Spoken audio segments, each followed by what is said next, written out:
Assalamualaikum Pildun.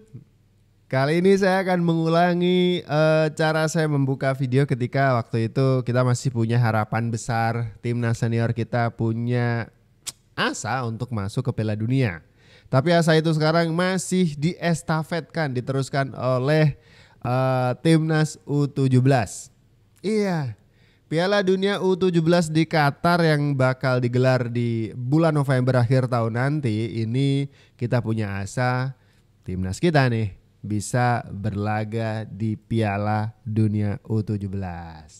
Kemenangan melawan Yaman pada tanggal 7 April ini harga mati. Dan mari kita ulangi sekali lagi selebrasi di ruang ganti seperti halnya ketika menang lawan Korsel kemarin. Ini saya ajak flashback kalian. Come on. Selamat malam.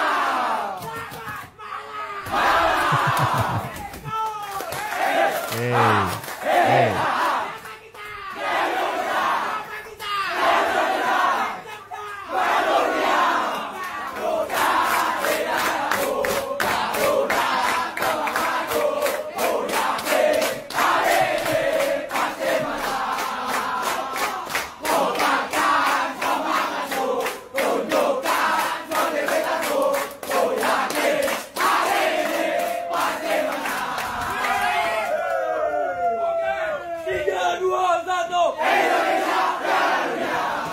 Indonesia Piala Dunia. Tuh dengerin. Ini adalah suasana ruang ganti kala Timnas U17 bisa mengalahkan Korsel. Sebuah hasil yang tidak disangka-sangka, tidak dinyana-nyana ya. 1-0 untuk Timnas ini benar-benar seperti waduh, tidak diprediksi gitu. Karena sepanjang pertandingan saya melihat ketar-ketir terus. Penguasaan bola jelas kalah. Kemudian fisik seringkali terpleset sana sini, bahkan duel body charge ini banyak kalahnya. Bagusan fisiknya pemain Korsel tentu saja. Tapi kemudian ada satu peluang manis dan sempat bikin kita masih ketar-ketir. Gimana enggak, penaltinya gagal. Tapi untung reboundnya jadi bola aktif dan bisa disepak dan masuk ke arah gawang. 1-0 untuk Indonesia, Korsel 0. Nah, ini kemudian kita menatap ke laga selanjutnya melawan puncak klasemen grup C di Piala Asia kali ini dengan harapan menang. Kenapa? Karena ketika kita menang melawan Yaman sebagai pemuncak klasemen di grup C, kita akan punya 1 tiket menuju Piala Dunia U17 di Qatar November nanti. Tuh. Kapan lagi kita punya asa sebesar ini untuk berlaga di Piala Dunia? Bahkan Nova Arianto menyebut pertandingan melawan Yaman ini menjadi pertandingan final dari anak-anak asuhnya.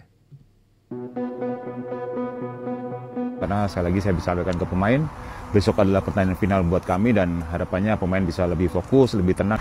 Ya setelah kita lakukan recovery kemarin ya hari ini kita mulai fokus dengan apa yang akan kita buat lawan Yaman dan kita harus tetap mewaspadai Yaman karena sekali lagi saya bisa sampaikan ke pemain, besok adalah pertandingan final buat kami dan harapannya pemain bisa lebih fokus, lebih tenang dan kita bisa meraih hasil terbaik besok. Tuh, harapannya adalah lebih fokus, lebih tenang dan semua harus menancapkan baik-baik pesan dari Coach Nova bahwa pertandingan lawan Yaman yang sudah berjalan itu adalah pertandingan final. Bukan soal Piala Asia nih. Kita menatapnya udah Pildun nih guys, ya kan?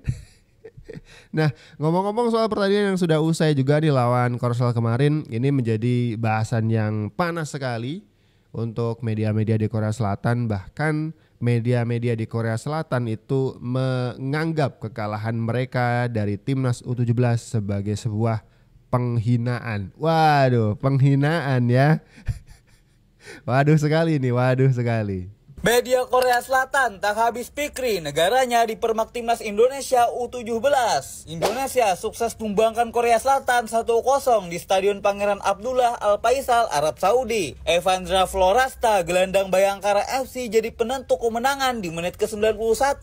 Awalnya penalti Evandra sempat ditepis kiper Korea, tapi bola muntah langsung disambar dan akhirnya menjadi gol. Gol telat itu bikin Garuda Asia amankan 3 poin penting. Media Korea seperti Newsnet menulis, Korea mengejutkan, kalah dari Indonesia. Tersingkirnya Piala Asia U17 dalam bahaya. Sekarang Korea Selatan harus puas di posisi ketiga grup C. Indonesia di posisi kedua. Sementara Yaman memimpin grup. Selanjutnya timnas Indonesia akan hadapi Yaman pada Senin malam pukul 22 waktu Indonesia Barat.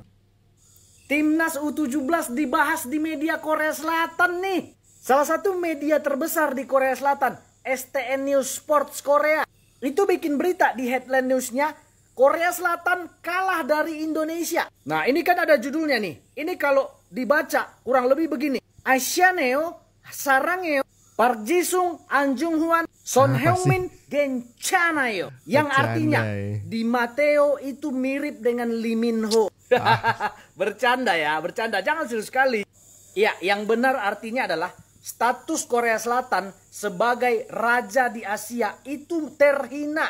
Wajar aja ya media STN bikin berita seperti itu judulnya. Karena Korea Selatan ini statusnya adalah finalis Piala Asia edisi 2023 lalu. Kok bisa kalah dari timnas Indonesia yang 2023 lalu itu nggak lolos. Nah, gara-gara berita ini, kalau kalian buka IG timnas Korea, itu fans Korea yang berkomentar dengan bahasa Korea, sebagian besar mengatakan pelatih timnas U17 harus bertanggung jawab. Jadi mereka menuntut pelatih harus bertanggung jawab untuk membawa Korea ke Piala Dunia. Ya kalau aku nggak bisa bilang apa-apa sih, satu kata sih untuk Korea Selatan. Gencanayo, salam di Matteo. Usai dikalahkan Indonesia, Kapten Korea Selatan ini pun menangis. Kekalahan dari Indonesia ternyata membawa luka ke pemain Korea, salah satunya ke Kapten Timnas Korea Selatan, Ko Hyung-bin. Ia menangis seusai laga saat diwawancara. Ekspresi kesedihannya tak bisa ia sembunyikan dari wajahnya. Dan dari matanya, tersirat rasa tak percaya kalau negaranya baru saja dikalahkan Indonesia. Dan kekalahan ini menjadi pelajaran berharga buat Korea, karena untuk kedepannya, Indonesia tak bisa lagi dipandang sebelah mata. Nah ini menarik nih, poin menarik. Kita bisa mengangkat bagaimana posisi Indonesia di mata para lawan. Timnas negara lain itu sudah mulai diperhitungkan. Cukup sampai di situ. Jangan sampai mengglorifikasi kemenangan ini. Waduh, menang lawan Korsel nih bos, gitu kan. Terus kita kemudian jadi terbuai. Ini Korsel memang bisa kita kalahkan, tapi bukan berarti lawan-lawan selanjutnya itu bahkan lebih mudah. Tidak. Kita punya target menang lawan Yaman, kemudian oke, lawan Afghanistan cukup ambil poin, seri nggak apa-apa. Tapi jangan sampai nggak ambil poin nih, apalagi kalah ya kan, jangan juga nih.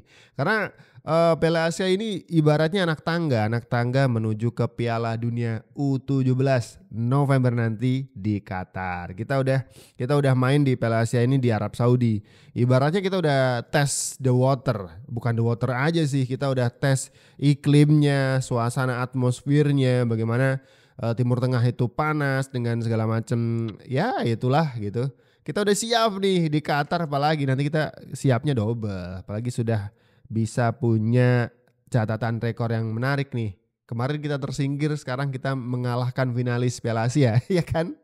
Ini tuh catatan rekor Korsel. Apalagi nanti tanggal 7 kita bisa menang lawan Yaman. Kayaknya bukan kita bisa sih.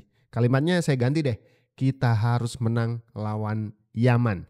Biar nanti di pertandingan terakhir lawan Afghanistan di grup C, kita bisa main lepas. Kita nggak harus mengandalkan hasil dari pertandingan-pertandingan yang lain. Karena duduk di posisi kedua di bawahnya Yaman di grup C ini, kita sebenarnya punya poin yang sama poin 3. Kenapa kita di posisi kedua? Karena Yaman bisa mengalahkan Afghanistan 2-0. Kita selisih gol. Makanya jangan sampai lah kita menang cuman gara-gara kita menunggu pertandingan yang lain. Gara-gara kita kalah selisih gol, kita jadi ketar-ketir gitu. Makanya kunci di pertandingan Yaman. Menurut kalian seperti apa? Coba tulis di kolom komentar pendapat kalian.